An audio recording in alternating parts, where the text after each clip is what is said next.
Hi everybody, this is the Baseball Hut, the amazing, spectacular, terrific, the great one, the People's Champion, your host, the Hut, and we are back here at the Baseball Hut, and it is July the 20th, and we are 12 days away from the trading deadline, and some interesting things, some interesting tidbits have sort of come up the last couple of hours, but before we get into this, of course, please subscribe to the Baseball Hut and like this video.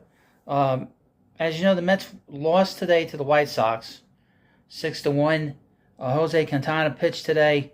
Apparently, he is on the trading block. That there were plenty of scouts at this game today, scouting him and trying to figure out what the deal is. The word from SNY is that the scouts said that he's basically the guy that they've seen over the last several years. He's the same guy. He will help somebody if the Mets decide to move him. I did not see the game today. I worked today, so I know he's a crafty lefty, a classic guy that comes in, changes speeds, doesn't throw that hard. It's basically what the Mets were trying to get. Now, he's missed half the season because he had this sort of, this mass in his chest, and he's missed half the season. He didn't pitch well in rehab, but that doesn't really mean anything. Once that bell rings, when the real bell rings, that's when it matters. But like I said, there are a lot of scouts scouting him. Mark Canha, word came out before the Met game today, because I saw it on Twitter, that that the Mariners are interested and a bunch of other teams. I would expect the Guardians, the Giants, I've heard here and there, that have been interested in outfielders. I know they were interested in Tommy Pham. But Tommy Pham obviously got hurt today in the game today. I guess he tweaked his groin again. And we'll see if he goes on the IL. Hopefully he doesn't. The Mets should have just sort of, I don't know, he hurt himself before the break, and then instead of giving him a week off or 10 days off or whatever, they kind of brought him back. They kind of needed him. Starling Marte, they put him on the injured list because he's got migraines. There is actually some interesting news. The Mets are going to call up Mark Vientos back. They scratched him from the Syracuse lineup, but people were bugging out that he was probably going to get called up, and possibly Ronnie Mauricio. There was a rumor earlier in the week about Ronnie Mauricio getting called up. I would be shocked if Mauricio gets called up unless there's a big trade. He'll get called up after August 1st. I don't see him getting called up before that. I'd be very surprised if they did. But maybe if Pham goes down, maybe they call up Mauricio. Who knows? Who knows at this point? But Pham will be moved if he's healthy and he doesn't go on the injured list. Canada's probably going to get moved. Now you're going to say, well, Baseball Hut, the Mets have been playing a little bit better. Yeah, but we're getting close to August. And what are they, 5 games under 500? And they haven't really shown much. They went 3-3 on the homestand. They played a bad White Sox team. They could barely hold on to the first game on Tuesday. Verlander did pitch well on Wednesday. He basically, you could tell when a great pitcher has control of a game, and he did that in that game. I don't expect the Mets to do much better than they have. They go into Boston. Boston has played really well. They've been one of the better teams in the American League. And obviously, they're in 4th place. It's a very odd division there in the American League East because you've got 5 teams above 500, and 2 of them are not in postseason. And the other 3 are right now in the lead. But after they play the Red Sox, and that's going to be a tough series for the Mets, to be honest with you. I don't feel confident. They play the Yankees. The Yankees. Carlos Rodon blowing kisses to the Yankee fans in Anaheim. And then he says after the game, I'll have a video on him and the Yankees, by the way. But Carlos Rodon blowing kisses to the fans there in Anaheim and saying after the game, I guess I shouldn't have done that. Oh, you think so?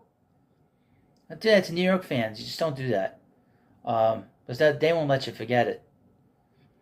But, yeah, so the Mets will be playing the Yankees next week in a 2-game series. Then I believe they play the Nationals. Then they go to Kansas City. They got a very odd road trip. because they're home for 2 games in New York, then they go to Washington, and they go to Kansas City. The Mets could have a very different team when we come back when the Mets come back off the road trip. But this is not a good team. I am not all that enthused about where this team is. They should trade as much as they can, just to change the narrative, just to bring in some fresh pieces. Because here's the thing: this team failed. This team failed, and because this team failed, you cannot, under any circumstances, bring it back. And I was thinking about this again today. You cannot have Scherzer and Verlander at the top of the rotation next year. For 2 separate reasons. One, they're now a year older. It did not work. 2, it did not work this year. And 3, they were just a bad team. I mean, this is a bad team. So why come back with the same group? And the questions around Verlander and Scherzer are still going to be there. They're going to miss starts because of the fact that they're older now. Now, Verlander has said that he is committed to being here. So that's just another way of him saying that he's not going to waive his no-trade clause.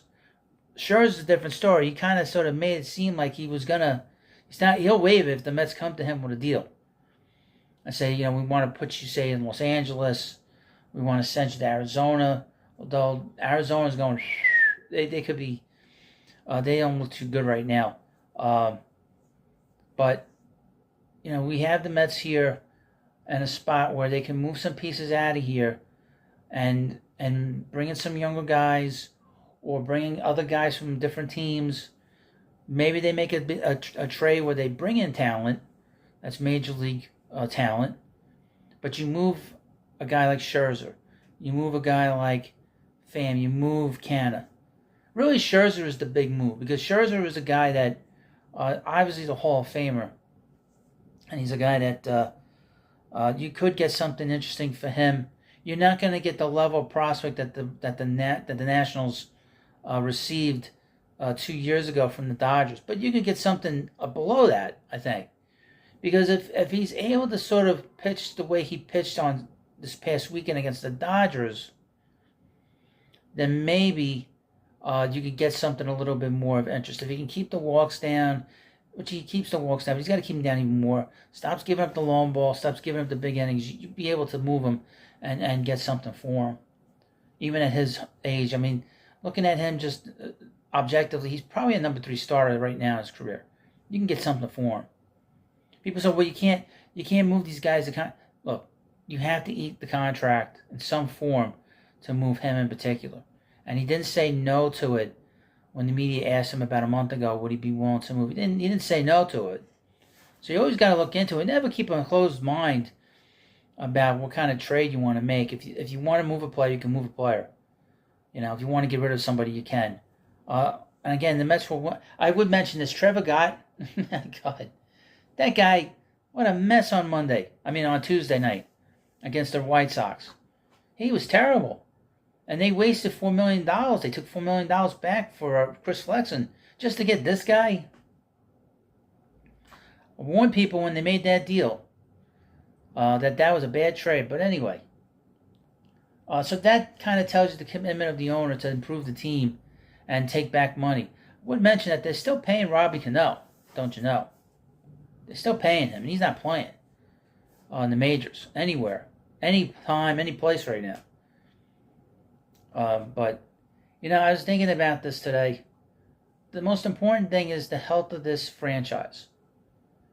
If they make certain moves to improve the health of this team, then they're taking a step forward. Can't be thinking always about this year and next year. You always got to think beyond these years. And you can't just sort of pigeonhole yourself. You can't be like, well, I can't move this guy because it's impossible. Well, that's just perspective. You can move any player. Any player can get moved. But you have to think long term. In terms of long term, the Mets are actually not in bad shape. Gone to the Met farm system. And you need to subscribe to the Prospect HUD. I'll put the link in the description of this video. The prospect hut, I talk about a lot of different prospects, just giving you scouting reports. And the Met farm system is getting better. So that is a very good thing that we've seen over the last month, is that the Mets have improved the farm system. They haven't really traded anybody during the Billy Epler era that's come back to burn them. Now, the Zach Scott / Jared Porter era did not do a good job, because there's at least 2 or 3 guys that the Mets moved, and they might come back to bite. The Pete Crow Armstrong's one, or I'm not sort of half and half on that. And Andy Rodriguez, who they traded in the Joey Lucchesi deal back in, I guess, January of 2021. And he's now in the majors. He's considered one of the best prospects behind the plate. If you think about that, they had him and they had Alvarez, and now they have Kevin Parado. I mean, that's a lot of talent, that are just catchers, and they didn't give up anything. They didn't get anything back in return. Value. They got the Cherv and Joey Lucchesi's down in the majors. But the Met farm system has gotten better incrementally, and that's a good thing. That is the foundation for this team, is to be able to build a winning team with younger players. And baseball is going younger, much, much younger. 21, 22-year-old guys getting a chance to play. We've seen it behind the plate with Alvarez, who's a beast. Just a real comment on him, real quick. He's going to win a Gold Glove. And he's really going to push to win the Rookie of the Year. He's going to give Senga a run for his money for the last 2 months. And I'll say this about Brett Beatty. After that, I don't know what happened. I don't know if when that ball hit him in the face on Sunday, I don't know if that knocked some sense into him, but he's played much, much better since then. A little more of an edge to him, which is good to see. And he's hit the ball far out of the ballpark. I'm glad to see that. A little oomph to his game. Guess he was very embarrassed by that play on Sunday, and he should be, quite frankly. Well, anyway, thank you again for watching this video. Please subscribe to the Baseball Hut. Have a good day, and I'll see you later.